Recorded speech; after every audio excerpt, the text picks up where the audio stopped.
हरितालिका तृतीयाचे व्रत शंकर पार्वतीला समर्पित आहे। सवाष्णी स्त्रीने पतीच्या दीर्घायुष्यासाठी, कुटुंबाची प्रगती आणि समृद्धीसाठी हे व्रत करायचे असतात।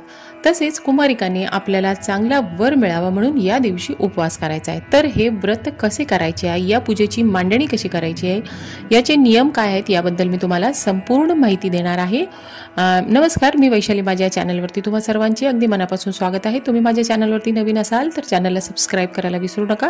माझ्या चॅनलवरती तुम्हाला हिंदू सणांची माहिती, त्यांची पूजाविधी, आरती, मंत्र, स्तोत्र हे सर्व पाहायला मिळतील। चला आपण व्हिडिओला सुरुवात करूया। तर सर्वप्रथम हरतालिका पूजेचा शुभ मुहूर्त आणि तिथी जाणून घेऊया। श्रावण महिना संपला की भाद्रपद महिना सुरू होतो। तर या भाद्रपद महिन्याचा तिसरा दिवस म्हणजे भाद्रपद महिन्यातील शुक्ल पक्षाची तृतीया तिथीला हरतालिका व्रत केले जाते। आता हरतालिका व्रत म्हणजे सवाष्णी स्त्रियांचा सर्वात महत्त्वाचा सण। तर या दिवशी तुम्हाला छान आपली देवपूजा करून घ्यायची आहे आणि हरतालिका पूजेची मांडणी करायची आहे। पूजेची मांडणी करण्यासाठी सकाळी स्नानादी झाल्यानंतर स्वच्छ घर करून घ्या। त्याच्यानंतर तुमची देवपूजा संपन्न करून घ्या आणि कलश पूजेबद्दल आता तुम्हाला सांगते। तुमच्या देवघरामध्ये जो कलश तुम्ही दररोज मांडता तो तुम्हाला ठेवायचा आहे आणि या पूजेसाठी तुम्हाला एक वेगळा कलश मांडायचा आहे। का तर कलश मांडणी जी आपण एक विशेष पूजा, आपली वर्षातली महत्त्वाची पूजा आहे, तर या पूजेसाठी तुम्ही कलश वेगळा, आणि तुम्ही समजा देवघराचे, तुमचं देवघर मोठं असेल आणि तुम्ही तिथेच पूजेची मांडणी करणार आहात तर तुम्हाला वेगळा कलश नाही मांडला तरी सुद्धा चालेल। पण बाजूला तुम्ही पाट चौरंग मांडून जर पूजा करणार असाल तर एक छोटा कलश तांब्याचा असेल, पितळेचा असेल तर खूप छान, नसेल तर तुम्ही स्टीलचा घेऊन कलशावरती स्वस्तिक काढून घ्या, हळदी, कुंकू, अक्षता, फुले वाहून घ्या आणि कलशाच्या वरती तुम्हाला आंब्याची पाने लावायची आहे। आता या पत्री ज्या असतात, म्हणजे पत्री म्हणजे आता सर्व, आता हे पुढे तुम्हाला मी माहिती सांगणार आहे की याच्यामध्ये या पत्रींचा काय महत्त्व आहे। तर आंब्याची पाने, केळीचे खांब असे तुम्हाला चौरंगावरती छान लावून सुंदर अशी पूजा करायची आहे। आणि वस्त्रमाळ करून घ्या। कलशावरती तुम्हाला वस्त्रमाळ घालायची आहे। तुम्ही छोटासा हार केला तरी चालेल, तुमच्याकडे काही कलशासाठी हार असेल ते तुम्ही घालून घ्या। आणि पूजेची सुरुवात करताना छान तुम्ही तूप लावून घ्या, दिवा, उदबत्ती, निरांजन सर्व प्रज्वलित करून घ्या आणि पूजेची सुरुवात तुम्हाला कलश मांडणीने करायची आहे। आणि सुंदर रांगोळी काढून तुम्हाला पूजेची सुरुवात करायची आहे। तुम्ही पाट मांडा, चौरंग मांडा, तुम्हाला मी आधी दाखवलेलंच आहे की तुम्ही पूजेला सुरुवात करताना पहिले स्वस्तिक काढून घ्यायचे, त्याच्यावरती तुम्हाला पाट किंवा चौरंग ठेवायचा आहे आणि पूजेला सुरुवात करायची। आता आपली मांडणी सुरुवात झालेली आहे। तर सर्वात प्रथम मी कलश मांडणी तुम्हाला दाखवली। त्याच्यानंतर आपल्याला गणपती बाप्पाची स्थापना करायची। ती मुठभर तांदूळ घ्या, त्याच्यावरती तुम्ही एक सुपारी गणपती म्हणून ठेवायची आहे। गणपतीला गंध, अक्षता, फूल व्हायचं आहे। लाल फूल असेल तर खूपच छान होईल। लाल फूल वाहून तुम्हाला गणपती बाप्पाची पूजा करून या पूजेला सुरुवात करायची आहे। पौराणिक मान्यतेनुसार देवी पार्वतीने सोमवारी भगवान शंकर आपल्याला पती म्हणून मिळावा यासाठी कठोर तपश्चर्या केली होती। जंगलात राहून कितीतरी दिवस त्यांनी पिंडीवर पाणी वाहून पूजा केली होती। त्यांची कठोर तपश्चर्या पाहून भगवान शंकर खूप प्रसन्न झाले आणि त्यांनी देवी पार्वतीला दर्शन दिले आणि पत्नी म्हणून त्यांनी त्याला स्वीकारले। तेव्हापासून इच्छित वर प्राप्तीसाठी आणि पतीच्या दीर्घायुष्यासाठी दरवर्षी हरतालिका हे व्रत करण्याची प्रथा सुरू झाली।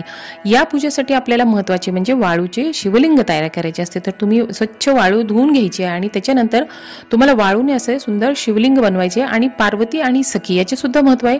तर तुम्ही पार्वती आणि सखी असे जसे जमेल तसे दोन असे वाळूचे ढिगारे जरी ठेवले तरी ते एक पार्वती आणि एक सखी म्हणून तुम्ही त्याची पूजा करायची आहे। तर तुम्हाला तुमच्या घरामध्ये वाळूचे शिवलिंग बनवून पूजा करण्याची प्रथा जशी तुमच्या घरामध्ये चालू आहे तशीच करायची। आता काही ठिकाणी मातीचे आपले काय म्हणतात त्याला प्रतिमा, अशा तयार प्रतिमा सुद्धा पार्वती, सखी आणि शिवलिंगाची प्रतिमा सुद्धा मिळते। ज्यांच्या घरामध्ये तशी प्रथा आहे त्यांनी ती प्रतिमा आणून त्याची सुद्धा पूजा करायची। आता ही वाळूचे शिवलिंग तुम्ही एका चौरंगावरती कपडा हांतरून त्याच्यावर पूजेची मांडणी करा आणि एका ताटावरती तुम्हाला अशी शिवलिंग, पार्वती आणि सखी तयार करून घ्यायचे आहे।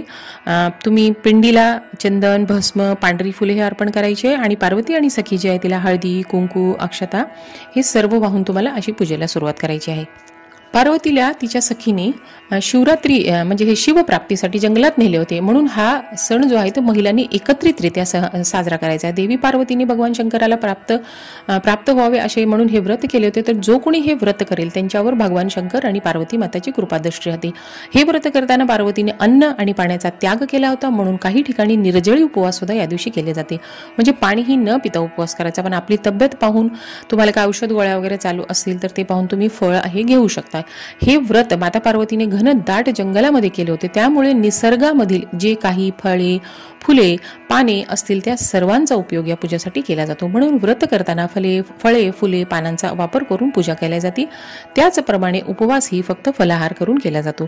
तर म्हणून आता तुम्हाला मी महत्त्व सांगितलेलं आहे की तुम्हाला फळ आणि फूल, आता फळ आणि फूल म्हणजे 5 प्रकारची फळं शक्य झाली तर ते वाहा, बेलाचं जे फळ असतं ते वाहा, फूल वाहा, धोत्र्याचं फूल वाहा, पांढरी फुले वाहा आणि पत्री। आता पत्री म्हणजे 5 फळे आणि 5 फुले, अशी 5 झाडांची तुम्ही 5 पाण्याचं प्रत्येक, आता गाव बदललेली की परंपरा बदलते, तर काही ठिकाणी 16 झाडांची 16 पत्री गोळा करण्याची पद्धत आहे। आमच्याकडे 5 फळे आणि 5 फुले, म्हणजे तुमच्या आजूबाजूच्या परिसरात जेवढेही झाडं किंवा विकत तुम्हाला बाजारामध्ये या दिवशी संपूर्ण पूजेचं साहित्य भेटून जाते, ते आणून सुद्धा तुम्ही वाहू शकता। 5 फळ आणि 5 फुलांची झाडांची पत्री तुम्हाला गोळा करायची आणि या पूजेवरती तुम्हाला अर्पण करायची। आता सर्वात महत्त्वाचे म्हणजे बेलपत्र। 108 बेलपत्र स्वच्छ धुवून खराब झालेले, तुटलेले, भंग झालेले सगळे बाजूला काढा आणि जेवढेही बेलपत्र तुम्हाला अगदी व्यवस्थित भेटतील ते तुम्हाला महादेव शंकराच्या पिंटीवरती 108 नावे, याचा व्हिडिओ माझ्या चॅनलवरती आहे, 108 नावे घेऊन जर तुम्ही एक बेलपत्र वाहिले तर खूप उत्तम होईल।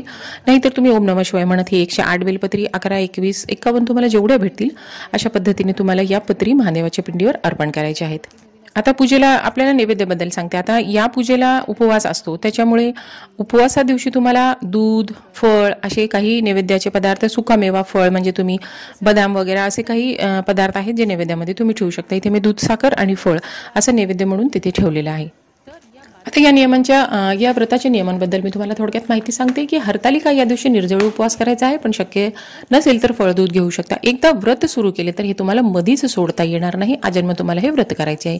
हरतालिका व्रताच्या दिवशी जर मासिक पाळी अडचण आली तर तुम्हाला उपवास करायचा आहे आणि तुम्ही लांबून आरती ऐकू शकता। हरतालिका व्रताच्या दिवशी तुम्ही झोपायचे नाही आणि रात्री जागरण करणे ही महत्त्वाचे आहे। आता याच्यामध्ये जी आपण पार्वती माता आणि सखीची जी प्रतिमा स्थापित केली तिची ओटी भरायची, तर एक पानाचा विडा घ्या, ब्लाउज पीस, त्याच्यावरती तुम्ही तांदूळ, हळकुंड, बदाम, सुपारी हे जे आपले ओटीचे सामान असते, एक फूल ठेवून देवीची ओटी भरायची। आता तिथे जागा नाही म्हणून इथे मी पाटावरती खाली ओटीचं सामान ठेवलेलं आहे। तुम्ही सर्व ओटीचे सामान साहित्य एका प्लेटमध्ये घ्या। तुमच्या तिथे तुम्ही जिथे पूजा मांडणी केली तिथे जागा असेल तर देवीला हळदी कुंकू वाहून हे तुम्ही ओटीच्या सामान तिथे ठेवायचे। आता ही सर्व पूजा झाल्यानंतर तुम्हाला सर्वात महत्त्वाचे की म्हणजे हरतालिका व्रताची कहाणी तुम्ही स्वतः वाचायची। आता मी तुम्हाला नियमामध्ये सांगितलंच आहे की तुमची जर मासिक पाळी असेल तर हे व्रत एकत्रितरित्या सुद्धा केलं जातं, सर्व महिलांनी मिळून एकत्रितरित्या केले तरी चालते। तर तुम्ही कहाणी करायची आणि त्याच्यानंतर आरती आवर्जून करायची। हरतालिका व्रताची आरती आणि कहाणी याचे व्हिडिओ सुद्धा माझ्या चॅनलवरती आहेत, तुम्ही करा। नाहीतर पुस्तक असेल तर त्यात सुद्धा कहाणी आणि आरती आहे। अशा व्यवस्थित पद्धतीने तुम्हाला हरतालिकेची कहाणी आणि त्याच्यानंतर आरती करायची आहे। असा हरतालिकाची कथा आरती झाल्यानंतर तुमची देवपूजा झाल्यानंतर तुम्ही हे सर्व करा आणि छान आरती करा। अशा प्रकारे ही हरतालिका व्रताची पूजा संपन्न करा। आणि माझी व्हिडिओतली माहिती आवडली तर सबस्क्राईब करायला विसरू नका। धन्यवाद।